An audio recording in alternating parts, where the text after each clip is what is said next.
On December 11th, 2018, Sundar Pichai, Google CEO, testified before Congress mainly on accusations of censoring and bias against conservatives. He also was there for leaked development of the later shut down Dragonfly project, which was accused of being a project that would develop into a censored search engine for China.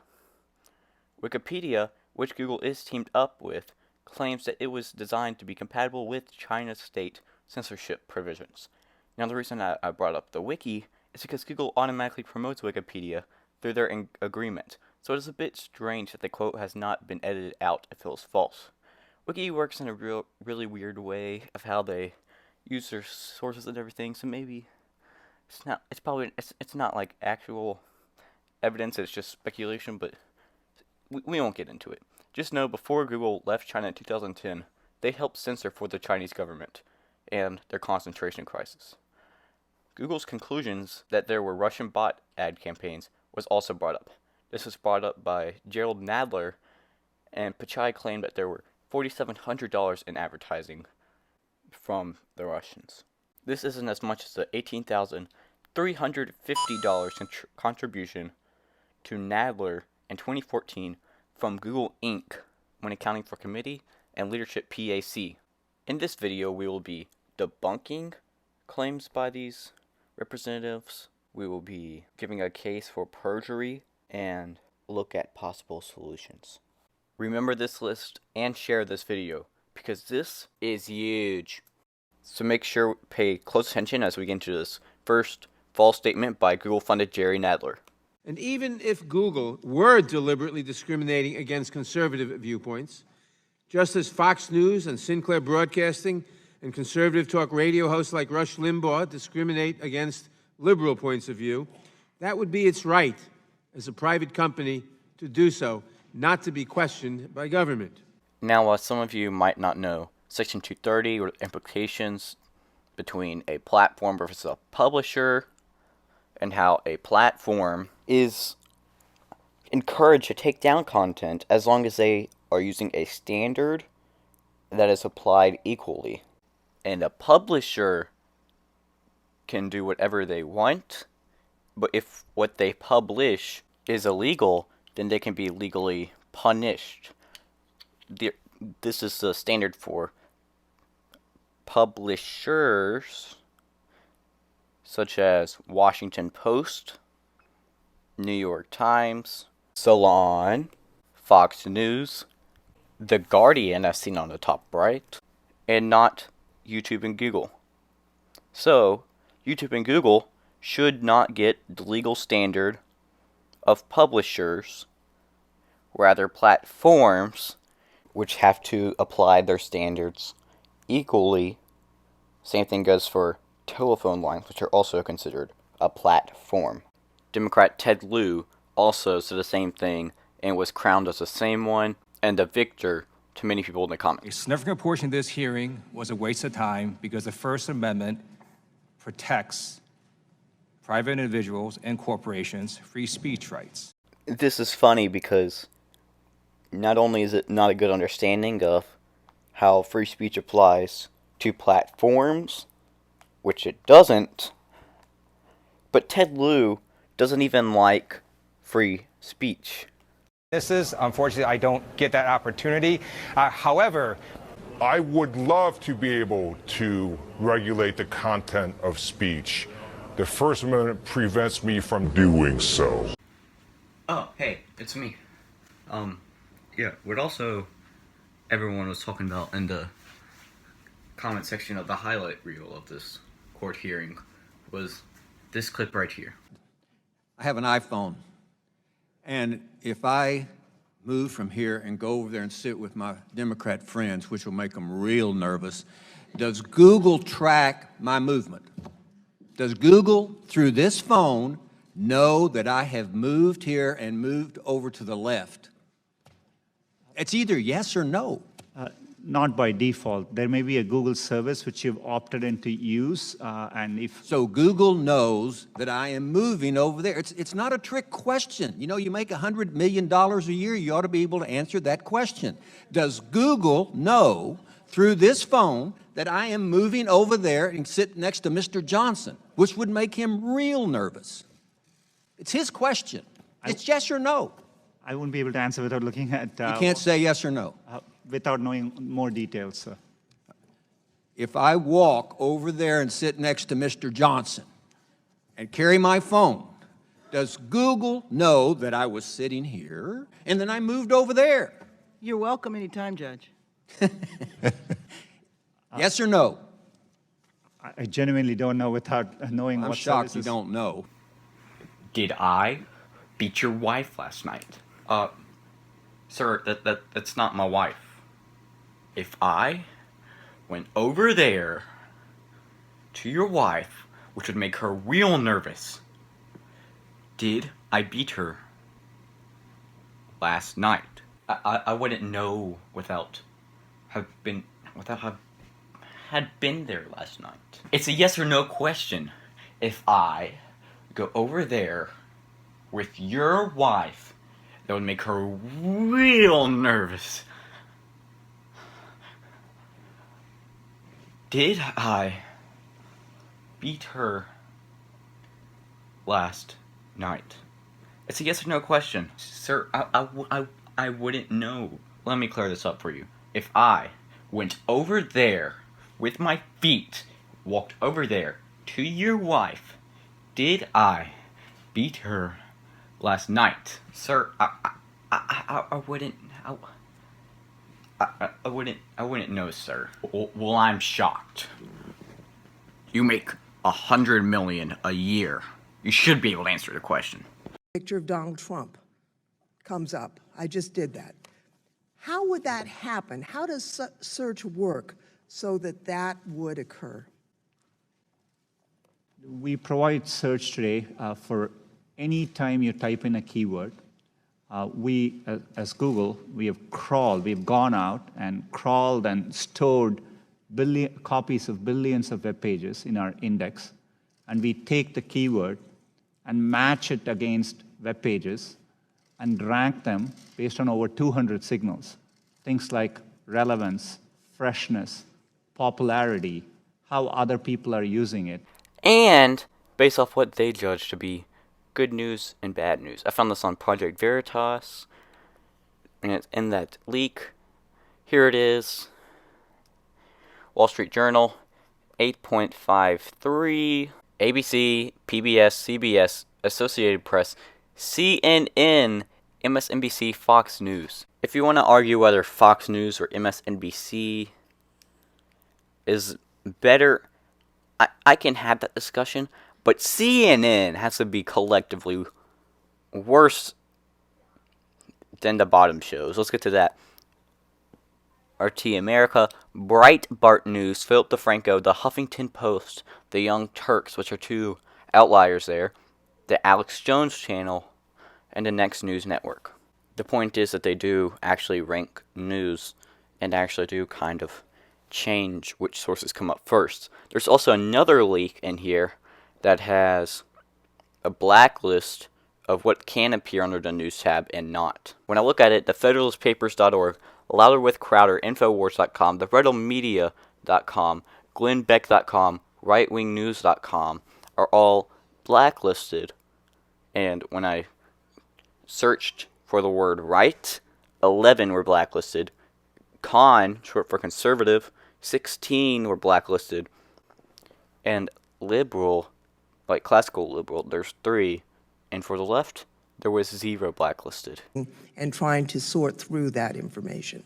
Last year, we served over 3 trillion searches, and just as a fact, every single day, 15% of the searches Google sees, we have never seen them before. This means that 2,975,000,000 search results Google has seen before. It is likely they've altered at least some of them. This sounds easy, but it's really hard to do. We're pushing down the fake news, we're demoting it, and we are increasing the authoritative news and promoting it. How do we do that? We have a whole system. We came up with trashy news where we have build classifiers, we identify it, we look for salacious, for clickbait, content that isn't... that we don't think is the authoritative news. Sources, we work with Google News on that to define what those reputable sources are. Yes, you heard that right. Susan Wojcicki is using authoritative news and the breaking news page based off Google News, which we went as over, which blacklist conservative news outlets. What are you doing? What is Google doing to combat the spread of white supremacy and right-wing extremism across YouTube? What right-wing extremists? Richard Spencer with a streak K? That's the only far-right white supremacist on YouTube. They've attacked so many people that aren't like him. The only reason he's not even on the right. He supports socialized healthcare just only for white people because he's a white supremacist. He's the only one on there. He's allowed, but history channels aren't. Steven Crowder gets attacked, Alex Jones gets attacked, Owen Schroyer gets attacked, Milo Yiannopoulos gets attacked, John Doyle gets attacked, Sinatra Says gets attacked, Drake gets attacked, Nick Fuentes gets attacked, James Alsop gets his channel deleted. But Richard Spencer, he can have a channel. I mean, some of the people I mentioned do have channels. Some of them got all their accounts deleted. But if they aren't deleted, they get automatically demonetized as soon as they are uploaded. This even happened with Steven Crowder when YouTube said it didn't violate their guidelines, yet they still demonetized him. A platform cannot do that. It cannot take money away from someone from the videos that they earned their money to when they didn't violate the rules. And I know the argument's going to arise that it's not the creator's money, but if other creators are getting the same thing and he meets the qualifications, but the reason he isn't allowed to get ad revenue is because YouTube disqualifies him, but that's not based off of their rules because he didn't violate their rules, then that's the platform can't do that. But let's see how he answers this. Let's see if he's telling the truth. Congressman, YouTube is an important platform. We do want to allow for diverse perspectives and opinions, but we have rules of the road. We have clear content policies, and we have policies against many categories, and we are transparent about these policies. And and when we find violations on our policies, we do remove those videos and handle content. When you find violations, you what? Of our policy. For example, we have policies against hate speech, and we clearly define them. And if we find any violations there, we do take down content. When you take down the content, do you note who put it up so you can flag future content from the same sources? We look at it on a video by video basis. To the extent there are repeat offenses from a same account, we do take into account and we notify the content creator. Alright, so this horrible claim is going to get us into our perjury segment. I guess first we should start by defining perjury, because perjury is a mistruth in which you can prove that the person knew about it and was purposely lying. So there's a difference under oath, because there's a difference between telling something untrue and lying. And lying under oath is perjury. We do want to allow for diverse perspectives and opinions. If YouTube wants diverse perspectives, let's look at this video by the Young Turks as compared to a video by John Doyle. And let's see. I have no respect for women who voted for Trump, okay? Yeah, me too. I think so poorly of them, and the reason why is because, look, I don't think that you're a single issue voter. I just think you're dumb, okay? I think you're dumb. When you vote for someone who openly treats women like second-class citizens, who talks about them as if they're nothing more than a piece of meat, who has been accused of sexually assaulting them, who has been caught on tape talking about groping them and grabbing them by the pussy without consent, yeah, you're an idiot. You're an idiot, yes. Okay? You are voting against your best interests. I'm losing my mind tonight because of how stupid the majority of the country is. And I'm with you. I don't respect women. Now, let's compare this to an age-restricted, informative, and non-vulgar video by John Doyle. We're going to talk a lot about the implications of religious freedom once we actually start to go through the footage. Right, so firstly, she claims to be a woman of faith. She actually claims to be a Catholic, and I'd like to think that this is just her being confused about things, which is quite often the case, because she's not actually a Catholic. But I think that a lot of the time when these leftist politicians cite their own faith, they're doing it because they're trying to dilute the legitimacy of what that faith, which is always Christianity, by the way, actually entails. Like, they're misrepresenting the Christian doctrine so that anyone who's actually interpreting it correctly and living in accordance with it will lose grounds to do so, because as we'll watch her get into, the argument's going to be, well, it can't actually be religious freedom since we've just learned from the austere religious scholar Alexandria Ocasio-Cortez that Christianity isn't about all this mean judgmental stuff. So anyone who's being mean and judgmental and not totally accepting isn't actually Christian. They're just posturing as such to justify their bigotry. So that must mean that there's no real purpose to laws protecting religious freedom, so we should just get rid of them. Like, that's the strategy. So yeah, nothing was vulgar, everything was logical. It perfectly followed the age restriction guidelines, and it shouldn't be age restricted, but it is because he's conservative. We have clear content policies. If you had clear content policies, then why are you always changing them and then demonetizing people and age restricting people and taking down videos that don't even violate them? So this is untrue. But is it perjury? Can we prove that he knew this was untrue? That he was lying under oath? Can we prove that? So when looking under the leak by Project Veritas, we couldn't prove, I didn't see anything that proved that he knew about these things and that he's lying here and that this is perjury. But there is one thing that we can make a really good case for, that he committed perjury. That way. Ileana Murillo is Google's head of multicultural marketing. Does Ms. Murillo do good work? I'm not directly familiar with her work, but she's an employee of Google, and we are proud of our employees. Well, you praised her work. The day after the 2016 election, in a 4-page email she wrote about her work with the Latino vote, she said, "Even Sundar gave our effort a shout-out." Is she referring to you there?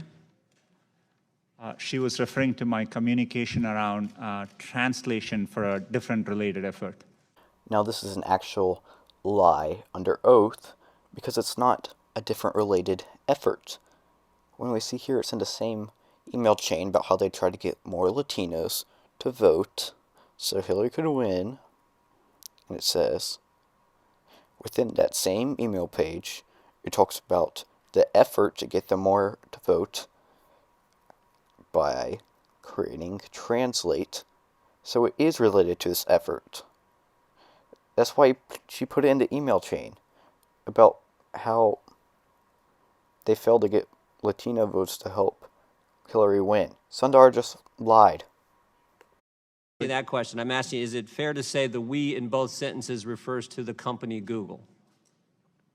As Google, we wouldn't participate in any partisan efforts around any civic process, so I don't think so. So we pushed and we supported partners like Voto Latino to pay for rides in polls in key states, and we pushed to get out the Latino vote during the 2016 election. And how were they getting that done?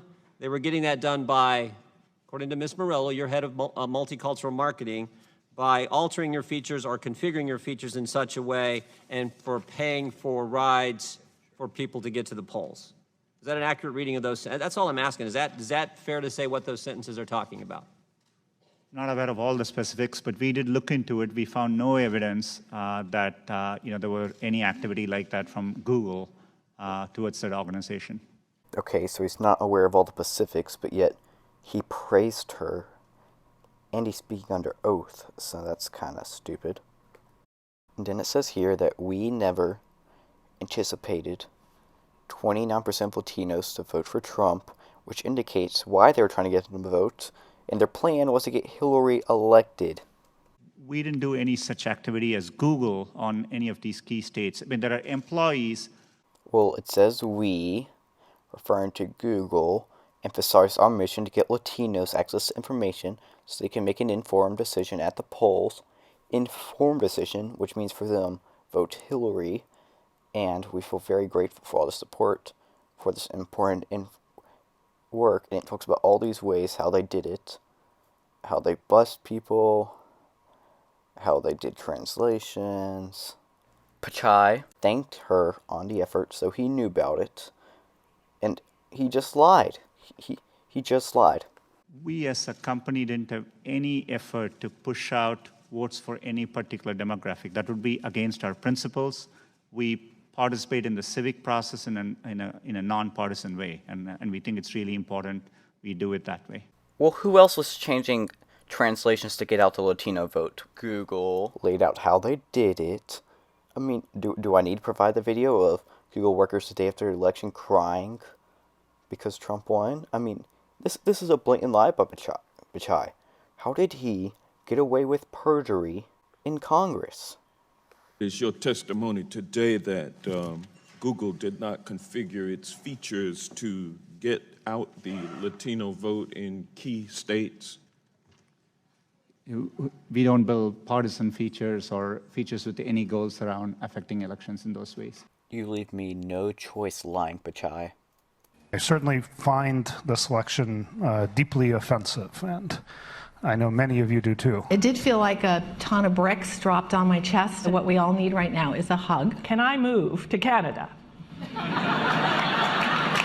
Is there anything positive you see from this election result? Boy, that's a really tough one right now. This meeting between Google employees and their CEOs means some way, somehow, they thought a Hillary win would benefit their company. Now we can see why they tried to push out the Latino vote in key states. This is absolutely disgusting.